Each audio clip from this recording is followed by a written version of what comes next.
Bonjour, donc aujourd'hui un petit point qui est assez récurrent sur les chantiers, notamment haussmanniens, c'est que de par leur méthode de construction, les immeubles haussmanniens fissurent énormément parce qu'on assemblait du plâtre, de la brique plâtrière, du lattier au plafond et les jonctions, il n'y avait pas de jonction faite entre les deux matériaux. Donc vous voyez, en termes de plafond, c'est le royaume de la fissure.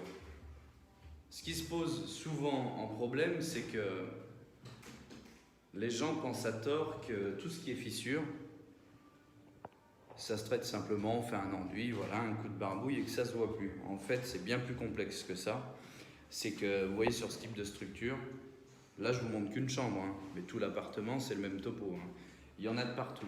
On gratte. Il faut absolument tout ouvrir à cœur.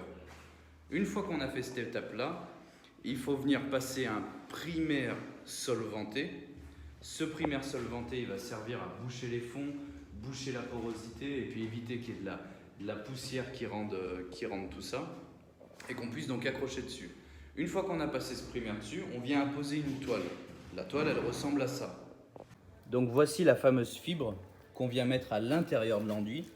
Donc vous voyez, c'est une fibre armée, donc c'est de la fibre de verre. Elle deviendra complètement invisible parce qu'on la noie dans l'enduit.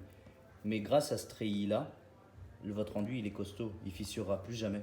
Mais si on met pas ça à l'intérieur, c'est comme si on faisait un béton et qu'on ne mettait pas de ferraille à l'intérieur. C'est le même principe. Donc sans cette toile-là, les fissures ne tiendront jamais. Une fois qu'on a mis cette toile on la noie dans l'enduit gros. Donc on passe on passe le primaire solventé, une passe d'enduit gros, on passe la toile à enduire partout. Une fois qu'on a fait ça, on vient encore remettre une passe d'enduit gros, une passe d'enduit mélangé avec du fin, et on vient terminer encore avec du fin. Mais là-dessus, il faut encore poncer.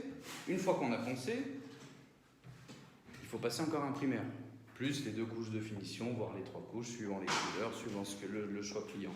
Donc c'est une opération qui est extrêmement complexe, et on n'est vraiment pas sur de l'enduit basique qu'on va faire sur du placo, où là on blanchit, on peint, on primérise, etc. Mais ça n'a rien à voir. Et les coûts sont donc multipliés par 3, voire 4. Si ça c'est pas fait, qu'on toile pas, qu'on ne passe pas toutes ces étapes, ça recraque, ça fissure, la rénovation ça sert strictement à rien. Voilà, bonne journée.